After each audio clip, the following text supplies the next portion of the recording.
Here we go. Welcome everybody to Career Lab Wednesday. I am here almost every week, and my goal in being here is to help you develop in your career. I want you to get skills that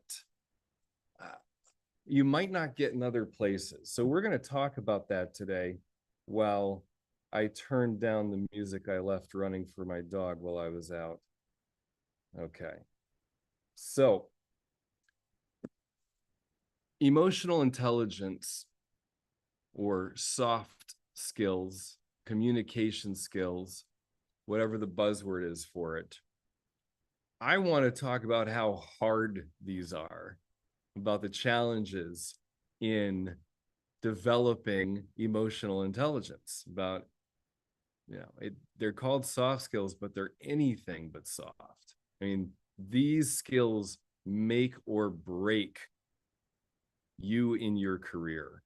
And I've had the opportunity doing a deep dive in my business to look at, okay, what is it that people hire me for? And what are the results? And a common thing is I was burning out. I didn't know how to be effective with my team or with my boss or with peer leadership. And I was afraid I was on the chopping block at work. And so I said, okay, I'm going to do something about it now. And that's a common time that people connect with me. And then I worked with George, and a few months later, I find that I am developing rapport with my team, my boss, people working with me in ways that I didn't know was possible.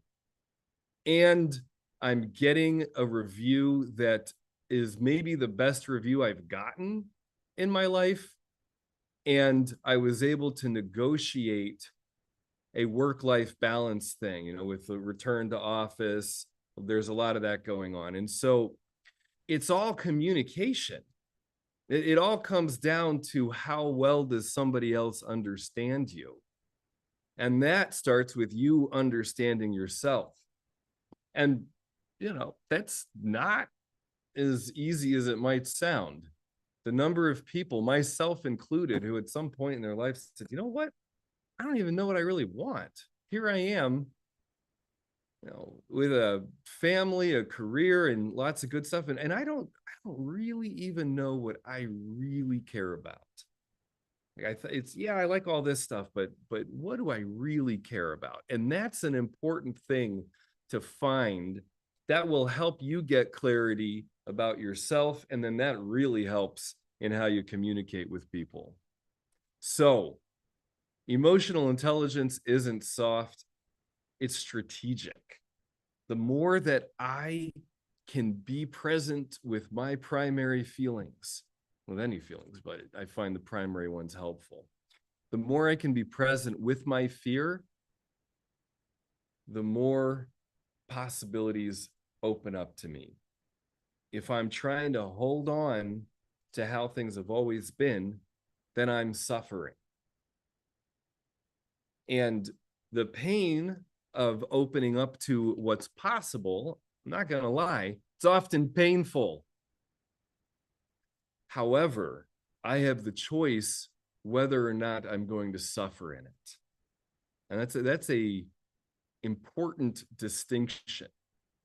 So what I tell people when we first start working together is you're going to pay a few things. You're paying money, you're paying time. But the bigger thing is discomfort. You will be uncomfortable. You will be happier, but you will be uncomfortable. So I'll share more about emotional intelligence being we'll call it a challenging skill to learn. But I want to welcome everybody who's viewing this to ask any questions that you have, anything that's on your heart. Jump in. I'll tie it back to emotional intelligence. I usually do anyway. Sometimes there's just a logistical thing that I can handle or can recommend you to somebody else for. But you can type your questions into the comment section, type your questions in, and let me know what's on your heart. What is it that you're wanting today? How do you see yourself in your career, and how do you want to develop in your career? What's a conversation that you've been avoiding, or what's a a sense of yourself in your career? Like, am I really on the right track? Anything like that. Or questions about your resume or interviewing. Anything like that, anything career related. Ultimately, your career success depends on your emotional intelligence. And so whatever questions you have, I am here and available for. So feel free to type your questions into the comment section. I will do my best to answer your questions. And if I'm going off track from what you want, just type that into the comment section and let me know, and help me stay on track with your goals. So, why emotional intelligence isn't soft, it's strategic. I like to think about the law of little things and what a difference I can make over the course of the next year if I change first my relationship with my fear, and then how will that impact all of the conversations that I'm having? If I'm entering into a conversation, like with a client this morning. So what they got to is so brilliant around this. They were afraid that they are not really doing right by their clients. And they are a resource for other clients. And so they have to reach out often on behalf of their clients to other organizations to help them get the help that they need. And no one's getting back to her. And the little bit that she does get isn't helpful. And so she's now scared. She's angry about it. She's like, there's only so much I can do for my clients. And I'm kind of their last resort in some cases. It's not like there's anybody else after me if I can't connect them with somebody. And if I can't connect them with somebody, then how do I sleep at night? This is my job. I take it seriously. And so that right there, what the creative solution she came to in our session was of embracing that fear, letting herself be with, oh no, I might not serve my clients and I'm scared about this, and this. Well, then how can I really address that? And so she made herself her own checklist on it. So she said, okay, if I do this many reach outs and nobody gets back to me, then I can relax inside and say, I've done the best I can. I'm going to move on to the next thing. And so she came up with a way to stop perseverating, to stop suffering through that. She may not be able to help deliver the service. The programs are changing. Things are a real challenge. That may be the hard reality. But if she's beating herself up internally about it throughout the entire day, she's not going to be able to serve any of her clients. She's not going to be able to help lots of people. So she found a way to put the oxygen mask on herself first, but it required her to be with the discomfort and to be with the possibility that she's not going to be able to succeed. Because when she was just stuck on that, it was like it was just turning into self-beat up. And there's a way to be with feelings that then allow the reality of the situation to be seen accurately. And then I can assess what I can do in this scenario. All right. I hope that little journey I took you on through a session is helpful to you. So that was her emotional intelligence. That was her understanding what she was feeling, using her feelings to give her great data about what she could do that could change things. So now, instead of spending, I don't know, an hour trying to create the perfect email, etc., She's got a strategy of I'm reaching out in these 7 to 9 different ways. And once I do that, that's it. And she can do that a lot faster than spending an hour trying to perfect an email. Not saying sometimes you got to spend the time on an email like that. I'm not throwing that off the table completely, but it paying attention to what you're really afraid of can help you get clarity about how to address it. So again, that's a soft skill. Now she used her fear to guide her into effective action. Now take that and multiply it out over the course of the next year. By her friending her fear, she is changing the entire trajectory of the next year and of her life. She is now willing to look at things that and let herself anticipate things that in the future would have just caused a lot more pain. And now she can get a head start on it. All right. I hope that's a helpful thing. And I mean, procrastination, we all do it in one way or another. And learning to be with the feelings that are underlying the procrastination helps me sort it out much faster. So I think this term soft skills, I don't know. I got thoughts and feelings about it. I think there's a myth about it that, I might not need to pay attention to it, or that it's something that I can, get in a class. Like everybody wants to read the next book and have it handled.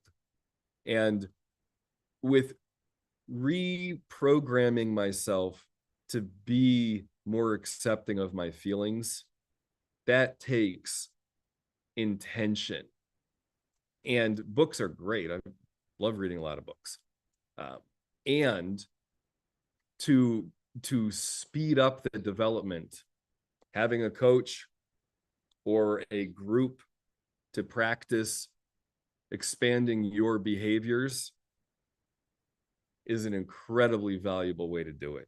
That's the fastest way. You're going to train with people who have the same intention as you, to expand their emotional intelligence, to expand the way that they interact with the world, to develop new behaviors that get results that you want. That's going to require you actually doing something with it, not just reading a book, not just listening in here. So type in a question if you've got a question about your career, how you see yourself developing, what you see that's in your way, and let's see if we can tie it to emotional intelligence and the importance of so-called soft skills. Because avoidance is what leads to defensiveness, and that quietly kills influence. And so I need to embrace the feelings to stop avoiding what's next, to stop defending the actions I need to take. So as I'm putting this out to you, I'd love for you to join in with any questions. You can always jump in directly on Zoom or type your questions into the comment section, and I will do my best to facilitate that way. And as I'm waiting for your questions, I'll share some tools about ways to stay emotionally available in times of change, during conflict, etc. So there are so many ways to down-regulate, and in a way that is healthy and not necessarily a distraction. See, most of the time, if I'm in a conflict or having even an internal conflict about like avoiding a conversation I want to have, I will just distract myself with food, with a YouTube video, saying, oh, you know what, gotta go walk the dog now, even though I just walked him. And he's like, okay, great. I mean, he's not going to say no to that. But you can see how I can avoid important things because I'm unwilling to be with the discomfort. And so a very first step is for me to acknowledge what I'm feeling. I say, wow, I feel afraid. Then I'm able to take stock of what's going on. And instead of distracting myself with something that isn't really satisfying. And this is a huge deal with all of this technology we got going on. I mean, Lordy Lord, I can distract myself with sending another email or another LinkedIn message. But is that actually going to address the thing that I want to address? So as step number one, to stay available during conflict is to name what I'm feeling, to let myself be with whatever it is I'm feeling. So often people who are in a career transition, they're losing their job, or a bunch of the staff is being let go, and trying to operate on top of that sadness and that fear. I mean, when your job is on the line, I mean, that's your social status, that's your financial stability, that's literally how you are existing in the world. And so it's easy to just want to jump to the logistical things, which is of course important. But if I'm going into those networking conversations with that sense of fear and anxiety, and I'm not clear about how I'm communicating myself, then I just create a lot of extra work for me. It's like I'm pushing people away. I had a conversation with somebody in sales recently who said, we found that with our sales team that we get the best results when our salespeople are in good shape. So they're not putting off that kind of indirect feelings. If they're in good shape, then they are attracting positive things. But if they're trying to fake it, they're like, okay, just go one more dial, one more. I have to get this quote. I have to da da da da da da da. They find that they end up not actually doing well. They don't do well in the one-to-one conversations anymore. So it's paying attention to these finer increments in myself that simplifies stuff in the long run. But the price I have to pay is that I have to be willing to be with the fear, to be with the discomfort of being alive. So again, these soft skills are incredibly important and determine the outcomes of so much. If I'm going into a meeting and I say something that rubs somebody the wrong way, I can try to just bulldoze through it, or I can acknowledge it and try to repair. And oftentimes, just the acknowledgement of it is all it takes to repair. I had a meeting where I asked a question that was offensive to somebody. And I picked up on it, and then I said, well, as somebody else came into the meeting, I said, well, you were able to avoid having me ask you, what did I say? Offensive questions, and then everybody laughed, and it like cleared the air, and the person who I offended, felt seen and understood. And I apologized first, and then I made another joke about it to like ease things. See, that made a huge difference in the meeting. That the outcome of this meeting was a positive one for me. And if I had simply tried to stay on track and say, oh, I'm going to make my point, or just like sidestep it, Lord, the number of times I have sidestepped one of these faux pas in a conversation, and then ultimately the relationship doesn't really deepen and doesn't go anywhere. I mean, that's huge. Like that can be a big deal. So learning these soft skills is one of the hardest things I've ever done in my life. And one of the things I'm most grateful for as well. So we're coming up on halfway point here, and I will be signing off soon. I will be signing off in a little bit. I want to share a few resources with you. If you want to talk with me one-to-one, you don't want to jump in here live on YouTube or LinkedIn Live, I get it. Totally fine. Go ahead and set up a one-to-one with me.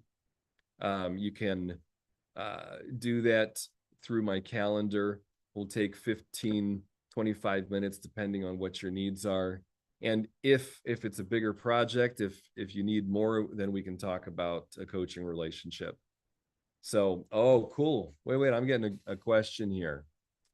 How do our emotional habits show up under pressure, and are they helping or hurting our leadership? Oh, that's a good question. Thank you. I'm going to take a sip of coffee for that question. How do our emotional habits show up under pressure, and are they helping or hurting our leadership? That's a great question. We're going to dig in. And please let me know if you've got something specific from this question and I'm veering off. Let me know and I'll get on track with you. So our emotional habits show up constantly. One of the biggest ways I see it is that people freeze or fawn. There's nothing wrong with freezing or fawning. Important to understand, there's nothing wrong with fighting or fleeing. Like, there's times to do that. But just understand that our emotional habits absolutely show up all the time. And the most common way that I know of it is people not saying anything, people not speaking up, people not asking questions in a meeting. So, and especially under pressure, if somebody's feeling under pressure, a common thing is that nothing is said. And that may be fine, and it may not be. So is it helping or hurting our leadership? It's a really good question. So emotions, in the research, emotions will only help your leadership, but it's how you are with your emotions and how you deploy your communications that makes the difference. So if I am numb to the fear that I'm experiencing in a meeting, then there's a pretty good chance that fear is actually hurting me, that is hurting my leadership. If I'm aware of that fear in a meeting, then I can take action, I can address it consciously, and that will most likely enhance my leadership. The story I'll share about this one was a woman who was out of touch with her feelings. She performed. She would prepare for the business meetings. She was a sales rep ultimately. And then if a client was concerned, she could just go in and explain to them why this was going to work. Well, she had good information, it was a good product, so it often worked. But when she found that she could tap her fear and express it in an effective way, oh, she went so much faster, and she ended up training the sales team. So she says, "Sir, it looks like you have some concerns," because his brow's furrowed. What's going on? And then he starts naming what he's afraid of. So instead of her going to explaining mode, she went to asking questions about the concerns. Instead of trying to address the concerns without understanding more, she used it as an opening. I hope that's helpful. Let me know, how emotional habits show up under pressure. Are they helping or hurting?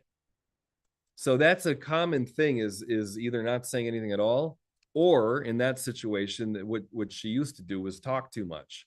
It wasn't really in touch with her fears. She talked from a place of scarcity, and her talking was attempts to soothe herself, but they weren't really working because it wasn't really getting the job done. So in that scenario, again, it's not the fear that is hurting the leadership. It's how she's using the fear that can hurt the relationship. If she's out of touch with the fear and talking too much, not helpful. And if she can be with the fear and address it directly with the potential client, there you go. Now she's being effective. So great question. Thank you for asking that one. Let me know if you got a follow-up for that, or if there's a specific direction you'd like me to go. Another, emotional habit that shows up under pressure is, aggression or barking orders, or, just a general frustration with staff of, oh, if you only did it this way, oh, like one of my clients took on this, he wanted the facilities cleaner. So he was always yelling at people to clean things more, and it never worked. People just hid from him. So that was not an effective way to communicate the anger. So what he did was he developed relationships with everybody. He started doing things to get to know them, what they care about. As soon as he started doing that, they started following his instructions more. And then he started saying things like, isn't it great that everything has a place? And, and he was in a tough position because it wasn't his company. And the CEO was not intent on making differences. And so he had to really lead with kind of peer leadership while managing up and ultimately influencing all around him. And that it was a significant challenge. It might not sound like a big deal, but just to change the culture, to have a place where everything is spick and span. And then he underlined it as time went on. He was like, see, isn't this great? Isn't this wonderful? Doesn't this feel good? And people would agree with him and be like, yeah. But when he first got there, he tried a 2x4 approach with everybody. A 2x4, that's kind of dramatic, but like, he was trying to hit people over the head. Wasn't working, and he was out of rapport with people, and it was like they were disrespecting him as a person. So he had this extra emotional charge to it, and he's gonna prove himself right. And yeah, you can see then they get, because he's not the actual owner, they get that they can just like piss him off in all kinds of ways and wrap them around their fingers. And, they get enjoyment out of seeing him blow his top. That we human beings are unconsciously cruel, like way more than we want to admit it. Anyway, so, you can look at the power that you have of just, oh, this guy coming in here thinking he's gonna tell me what to do while I'm gonna make his life a living hell. So he had to take a different approach, and he took a different approach and has very different results. So that's another way. Okay. Oh, I got a follow up here. So that makes sense. I think in my case, under pressure, I tend to go into over functioning, trying to fix everything quickly, take on too much, and stay in control. Oh, good insight. Yeah, totally. I wonder if you're relating to the story I just shared with one of my clients, where, he tried the, like, do this. Okay, well, you're not doing it. Well, I'm going to do it. See, I can do it. You can't do it. Okay, so that's going on there. Often an oldest child thing. So on the surface, it looks like I'm handling it, but internally I'm tense and not really present with my team. I'm realizing it's probably doing more harm than good. Yeah. Yeah. If you're not in good shape, then your team is, and look, I'm going to say some stuff here because I want to kind of take it to the extreme and also just understand that, we're human beings and we're all screwed up in our own way and we're mostly unconscious to it, and becoming like 1% more conscious is a huge win. So I want to like level the playing field.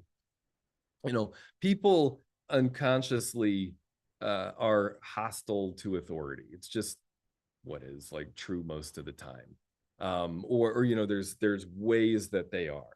And there's all kinds of ways in my career that I get to look at like, wow, I lied by omission, that I should have said something when I didn't. And it really was my job to say something and I didn't do it. And whoa, it was my job to take initiative where I didn't. And am I kind of harboring some ill will towards the person who's managing me? Like, oh man, I might be doing that. Like, in fact, I probably am. That is a hard pill to swallow. In my work through recovery, quite frankly, and 12-step in it, I got to really look at the passive aggressive ways that I messed with everybody around me, because it wasn't just the drinking. So that's going on in some way. If I can kind of just assume that that's going on with all humanity, we're all imperfect, that can be helpful, but I don't get to make other people wrong for it. It's just it can be helpful to kind of see it and say, all right, well, my team has effectively trained me to baby them and to kind of run circles and hold a lot of the anxiety. Okay, my team has done that, and I got to look at my part in it as well. I have trained them to do that too, because I wanted to feel special. I want, like, little parts of me wanted to be seen as competent, and so, okay, I played into this game too. And when I start to look at it that way, it's uncomfortable. I'm with the fear, the hurt, the anger that goes on in this, and the sadness, the sadness about loss of relationships in the past, or like little moments that didn't feel good, that kind of thing. As I allow myself to be with that, then I can look at how am I going to create the joy or the relief that I want. So, God, you're asking great questions. You're giving me a lot to play with here, so thank you.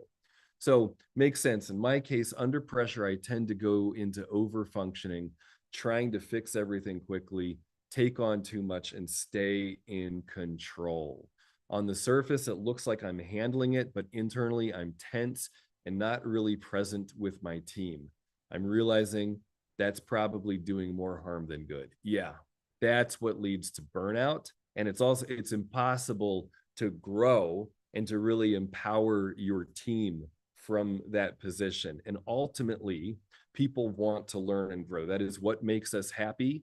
Yeah, some money makes us happy, yada yada. But at the end of the day, it's learning and growing, and acknowledgement is another key piece in there. So, I hope that from some of the things I'm sharing that you're starting to see some pathways opening for you in how you can communicate. So the staying in control, that's a fear-based response. There's the limiting belief is this is scarce, my team is inadequate, yada yada. So you're kind of training them to be inadequate. And you're then building the resentment about their inadequacies. And meanwhile, they're like, yeah, this isn't working. And you know what? They just want to handle it. She just wants to handle it. She doesn't even want me anyway. So And sometimes I ask myself, what would it look like to stay grounded in the middle of pressure instead of moving into the fix it mode? God, that's a great question. So what would it look like to stay grounded? So what I want you to experiment with, there's a specific behavior that I want you to employ in as many ways as you can. And that is the power of silence. So I want you to ask a question. So this is for everybody who's listening in. This is in response to a leader who is trying to manage their team better and finds themselves micromanaging and over functioning and trying to fix everybody's mistakes quickly. And so this is a scenario where you're going to have to pay the price up front. You're going to have to spend a little more time on this. So what I want you to do is you're going to ask a question about, okay, what went wrong or what didn't work? And then you're going to hold the power of silence. And inside, your guts are going to be twisting and you're going to be like, oh, I just want to say it. Oh, I just want to say it. Oh, I just want to say it. I don't have time for this. I don't have time for this. And I want you to breathe into that fear and let the fear just be. Oh, and the breath is the coolest thing in this. This is what I do with breath work and ice water, is you're actually processing a tiny little bit of trauma when you do a deep breath and then a long exhale, and you let the exhale out for a long time, and you start to feel a little bit of that fear of like, oh, I need to breathe. But when you're conscious of it and you let that out a little bit there, that actually is your system processing stuff from the past. It's the coolest thing. This is some of the emerging research on this is just, I mean, coolest stuff. Not going to go down that path right now. But that first initial fear that you're with of, oh my gosh, I don't have time for this. I just asked a question. I am in this moment. I'm having to trust that they're going to learn or recognize what's going on or whatever it is. That requires you to be present with your fear. And so that might be a way that you experiment with being grounded in the middle of pressure instead of moving into fix-it mode. And the reality is that it will take a little more time up front. But that little time that you spend in asking a question, you know, what went wrong here? Help me understand how we got here. Something like that, an open-ended question. Oh yeah, I'll specify that, George. Open-ended, write out a list of open-ended questions for yourself. Put it in the ChatGPT. Give me some open-ended questions.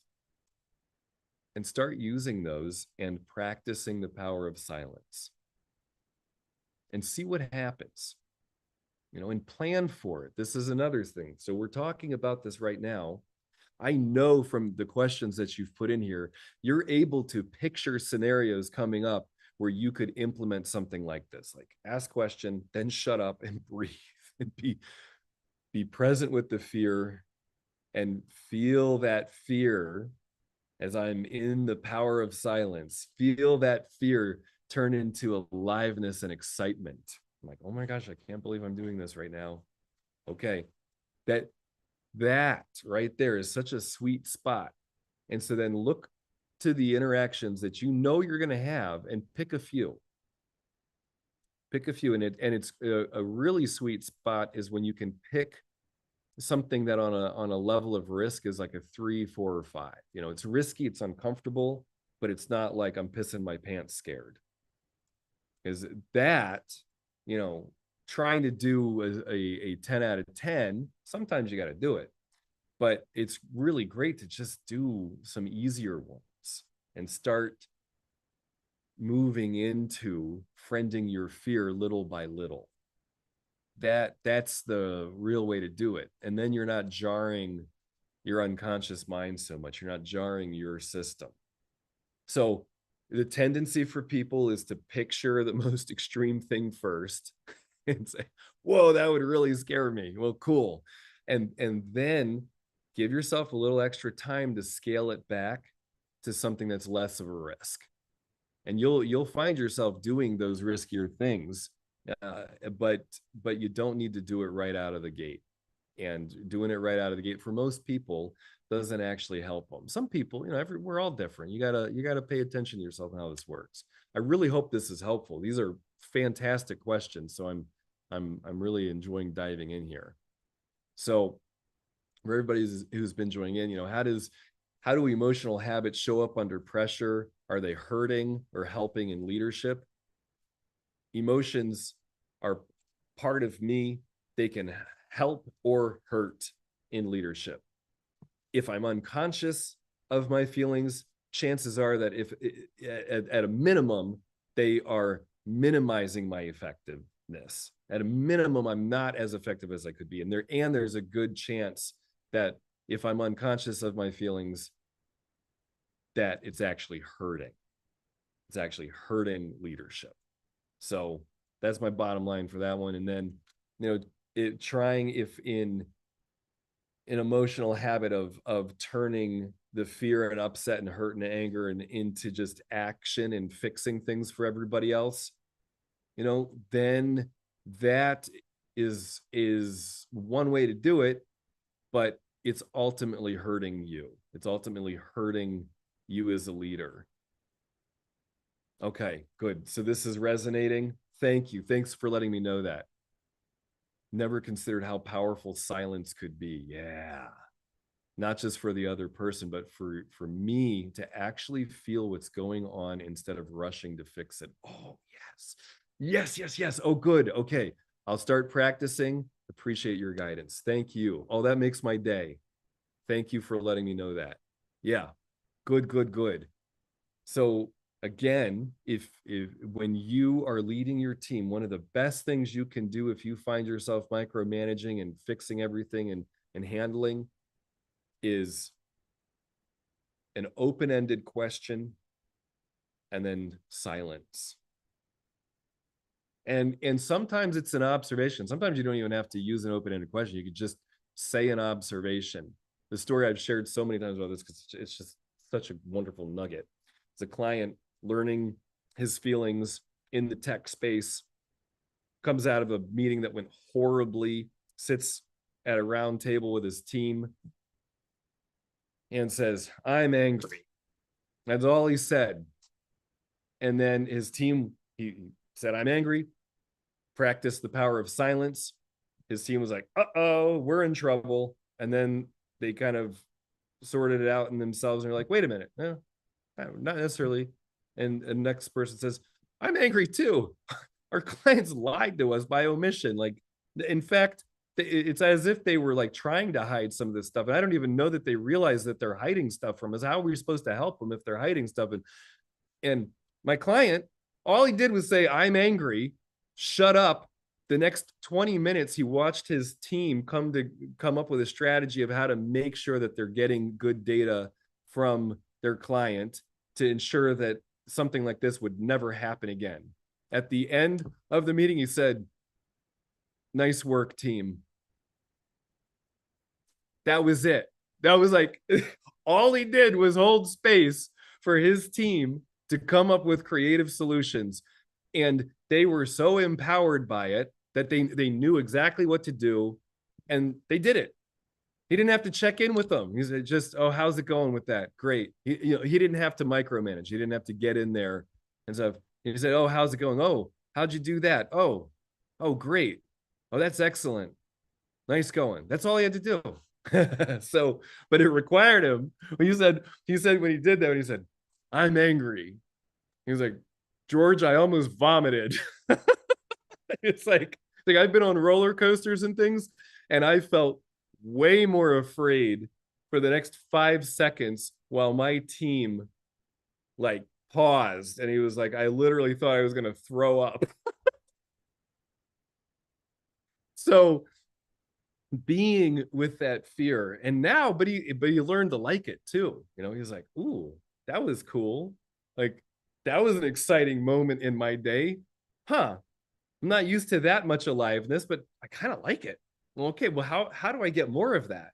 You know, and so you start to make friends with your fear, and you start to feel the joy of that and the doorway to life that opens up for you, and things that you used to hate, you now are looking forward to. Uh-oh. Who am I becoming then? And that's a wonderful space to be in. And that's what I want for everybody listening in, you know. So we're coming up on our time here. Thank you so much for that question and your follow-up in that. I love this stuff. I love diving in on this. There's a few ways you can stay in touch with me on YouTube. You can watch some of the videos I've got that do a deep dive into emotional intelligence.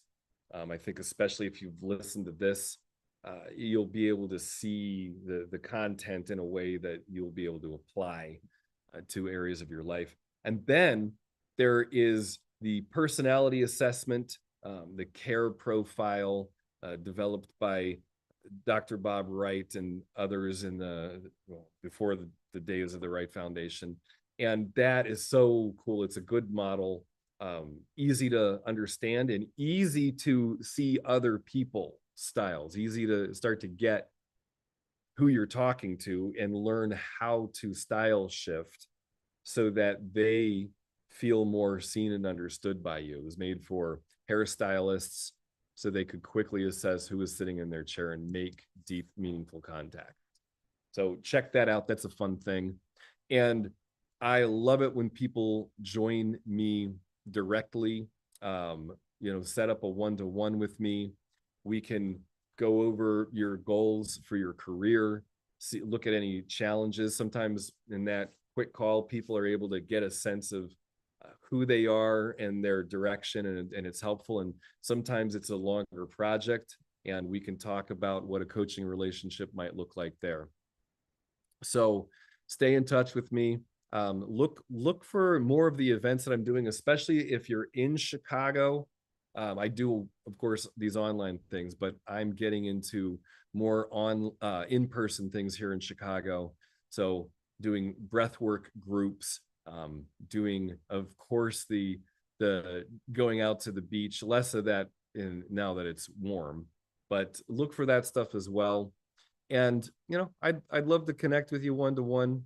And, if this kind of work speaks to you, if you can see the difference that you will have in your life by making friends with your fear, then this might be a really good avenue for you of one-to-one coaching or group coaching. I love doing both. I've got a few different programs, so check it out.